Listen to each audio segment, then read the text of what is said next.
11 फरवरी 1979 की वह सुबह आज भी इतिहास के पन्नों में दर्ज है, जब एक मजहबी क्रांति ने न केवल ईरान के शाह को देश से बाहर किया, बल्कि दुनिया के सबसे ताकतवर देश अमेरिका के मिडिल ईस्ट पुलिसमैन को भी उखाड़ फेंका। आज 2026 में जब ईरान की इस्लामी क्रांति को 47 साल पूरे हो चुके हैं, तो सवाल ये नहीं है कि अमेरिका और इसराइल ईरान के दुश्मन क्यों हैं। सवाल ये है कि दुनिया की सबसे ताकतवर खुफिया एजेंसियां CIA और मोसाद ईरान के शासन को गिराने में बार बार क्यों विफल हो रही है। इसलिए इस वीडियो में हम जानेंगे कि अमेरिका इसराइल ने ईरान में सत्ता परिवर्तन की कितनी कोशिशें की। 1979 की इस्लामी क्रांति के बाद से अमेरिका के तमाम राष्ट्रपति बदले, इसराइल ने दर्जनों सैन्य ऑपरेशन किए, लेकिन तेहरान की सत्ता का केंद्र बैत रहबरी की दीवारें आज भी अडिग हैं। ये कहानी उन विफलताओं की है जहां दुनिया के सबसे आधुनिक जासूसी तंत्र को एक वैचारिक कट्टरता के तंत्र ने मात दे दी। साल 1979 में ईरान में इस्लामिक शासन के महज 1 साल के बाद CIA ने अपनी सबसे बड़ी उम्मीद एक सैन्य तख्ता पलट पर टिकाई थी। योजना थी कि शाह के वफादार पायलट तेहरान के करीब नोज़े हवाई अड्डे से उड़ान भरेंगे और अयतुल्लाह खुमैनी के आवास पर बमबारी करेंगे। तख्ता पलट की योजना का केंद्र हमदान के पास नोज़े एयरबेस था। इसी बेस के नाम पर इस ऑपरेशन का नाम पड़ा। योजना थी कि वायुसेना के अधिकारी लड़ाकू विमानों से तेहरान के प्रमुख सरकारी और धार्मिक ठिकानों पर हमला करेंगे। लक्ष्य था इस्लामी गणराज्य को गिराकर पुरानी व्यवस्था या सैन्य शासन स्थापित करना। कहा जाता है कि इसमें कुछ पूर्व सैन्य अधिकारी और निर्वासित शाह समर्थक शामिल थे।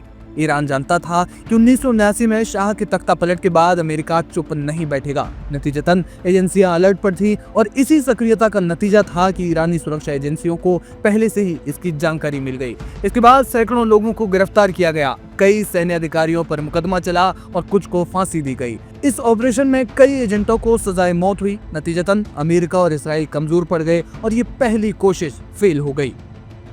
दूसरी कोशिश ऑपरेशन ईगल क्लॉ। अप्रैल 1980 में अमेरिका का एक गुप्त सैन्य मिशन था, जिसका मकसद तेहरान में अमेरिकी दूतावास से बंधक बनाए गए राजनयिकों को छुड़ाना था। यह मिशन बुरी तरह से असफल रहा। अमेरिका ने अपने सबसे घातक डेल्टा फोर्स कमांडो इस ऑपरेशन के लिए भेजे, लेकिन जैसे ही अमेरिका के हेलीकॉप्टर्स ने ईरान के अंदर प्रवेश किया, ईरान के तबस रेगिस्तान में प्रवेश करते समय अचानक एक रेतीले तूफान का उन्हें सामना करना पड़ा। बिना एक भी गोली चले अमेरिका के 8 सैनिक मारे गए और वे अपने विमान को वहीं छोड़कर भाग खड़े हुए। ईरान ने इसे ईश्वरीय हस्तक्षेप यानी अबाबिल करार दिया, जिसने ईरानी जनता के मन में यह विश्वास भर दिया कि उनका शासन अजय है। 2009 का ग्रीन मूवमेंट। 2009 के चुनाव के बाद अमेरिका और पश्चिमी खुफिया एजेंसियों ने ईरान के भीतर एक सॉफ्ट कूप यानी चुपचाप तरीके से तख्ता पलट करने की कोशिश की। फेसबुक और ट्विटर के जरिए युवाओं को सड़कों पर उतारा गया। CIA ने सोचा कि जनता का दबाव शासन को घुटने टेकने पर मजबूर कर देगा, लेकिन ईरान की IRGC यानी पासदारान इस्लाम ने एक अलग ही रणनीति अपनाई। उन्होंने बल प्रयोग के साथ साथ डिजिटल काउंटर इंटेलिजेंस का इस्तेमाल किया। जासूसों को भीड़ के बीच ही पहचान लिया गया और आंदोलन को नेतृत्वहीन कर दिया गया। पश्चिमी देश देखते रह गए और शासन और भी ज्यादा मजबूत होकर उभरा। स्टक्सनेट और साइबर युद्ध। इसराइल और अमेरिका ने मिलकर स्टक्सनेट नाम का एक अत्यंत जटिल कंप्यूटर वायरस बनाया ताकि ईरान के सेंट्रीफ्यूज को तबाह किया जा सके। हालांकि इससे कुछ समय के लिए कार्यक्रम धीमा जरूर हुआ, लेकिन इसने ईरान को दुनिया की सबसे बड़ी साइबर सेना बनाने के लिए प्रेरित कर दिया। आज 2026 में ईरान खुद अमेरिका और इसराइल के बुनियादी ढांचे पर साइबर हमले करने की क्षमता रखता है।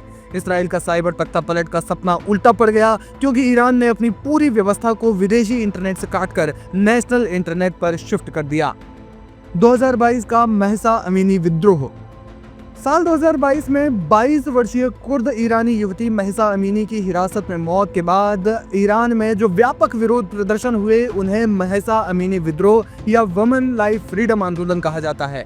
यह हाल के वर्षों में ईरान का सबसे बड़ा जन आंदोलन बना। तेहरान में ईरान की मोरालिटी पुलिस ने महसा अमीनी को हिजाब के नियमों का उल्लंघन करने के आरोप में हिरासत में लिया। हिरासत में उनकी मौत हो गई। परिवार ने आरोप लगाया कि पुलिस की पिटाई के कारण उनकी मृत्यु हुई। सरकार ने कहा कि मौत स्वास्थ्य संबंधी समस्या के कारण हुई। उनकी मौत की खबर फैलते ही देश भर में आक्रोश भड़क उठा। पहले प्रदर्शन कुर्दिस्तान प्रांत से शुरू हुए, जहां महसा का घर था। जल्द ही तेहरान, मशहद, इस्फहान समेत कई बड़े शहरों में प्रदर्शन शुरू हो गए। महिलाओं ने सार्वजनिक रूप से हिजाब उतारकर और बाल काटकर विरोध दर्ज किया।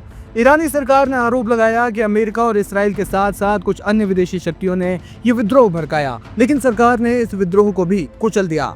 हाल ही में एक बार फिर ईरान में आर्थिक बदहाली को लेकर प्रदर्शन हुए, लेकिन बाद में ये सत्ता विरोधी प्रदर्शनों में बदल गए। लेकिन समय रहते ईरानी एजेंसियों ने विद्रोह कुचल दिया।